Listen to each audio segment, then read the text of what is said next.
വചനമൊഴി December 29. വചനഭാഗം ഹെബ്രായർ 11:23-28, മത്തായിയുടെ സുവിശേഷം 2:13-18. ഈശോയിൽ സ്നേഹമുള്ളവരെ, ഇന്ന് സുവിശേഷത്തിൽ നാം ശ്രവിക്കുന്നത് മനുഷ്യാവതാരം ചെയ്ത ദൈവപുത്രന്റെ കാവൽക്കാരനായി വളർത്തുപിതാവായി നിയോഗിക്കപ്പെട്ട യൗസേപ്പ് ഹെരോദ് ശിശുവിനെ വധിക്കുവാൻ ആഗ്രഹിക്കുന്നു എന്നറിഞ്ഞപ്പോൾ ശിശുവിനെയും കൊണ്ട് ഈജിപ്തിലേക്ക് പലായനം ചെയ്യുകയും അവൻ്റെ ജീവൻ സംരക്ഷിക്കുകയും ചെയ്യുന്നതാണ് നാം കാണുന്നത്. അവൻ ഉണർന്ന് ശിശുവിനെയും അമ്മയെയും കൂട്ടി ആ രാത്രി തന്നെ ഈജിപ്തിലേക്ക് പോയി. തനിക്ക് ലഭിച്ച ദൈവവിളിയോട് വിശ്വസ്തത പുലർത്തി ജീവിക്കുന്ന യൗസേപ്പ് പിതാവിനെയാണ് നമുക്ക് കാണുവാൻ സാധിക്കുന്നത്. ഇന്നലെ തിരുക്കുടുംബത്തിന്റെ തിരുനാൾ നാം ആചരിച്ചിരുന്നു. ഓരോ കുടുംബനാഥന്മാർക്കും ദൈവം നൽകുന്ന ദൈവവിളിയെക്കുറിച്ച് ചിന്തിക്കുവാൻ, കുടുംബത്തിന്റെ ഉത്തരവാദിത്തങ്ങൾ വിശ്വസ്തയോടെ നിർവഹിക്കുവാൻ ഇന്ന് തിരുവചനം ക്ഷണിക്കുന്നു.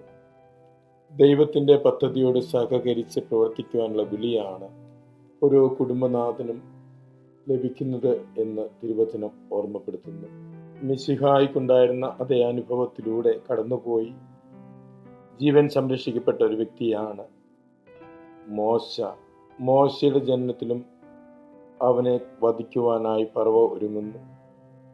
ഫറവോയുടെ പ്രവൃത്തിയിൽ നിന്നും മോശയുടെ മാതാപിതാക്കന്മാരും മോശയെ സംരക്ഷിക്കുന്ന സംഭവമാണ് ലേഖന ഭാഗത്ത് നാം വായിച്ച് ശ്രവിക്കുന്നത്. മോശയും ജനിച്ചുടനെ വധിക്കുവാൻ ഫറവോ ആഗ്രഹിക്കുന്നു. എന്നാൽ മോശയുടെ മാതാപിതാക്കന്മാർ അവന്റെ ജീവൻ സംരക്ഷിക്കുന്നു.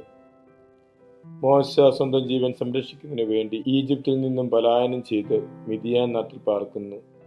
തുടർന്ന് തൻ്റെ കർത്തവ്യം നിർവഹിക്കാൻ വേണ്ടി ഈജിപ്തിലേക്ക് തിരിച്ചു വരുന്നു. മിശിഹായും ജനിച്ച ഉടനെ തന്നെ വധിക്കപ്പെടുവാനായിട്ടുള്ള സാഹചര്യം ഒരുങ്ങുന്നു.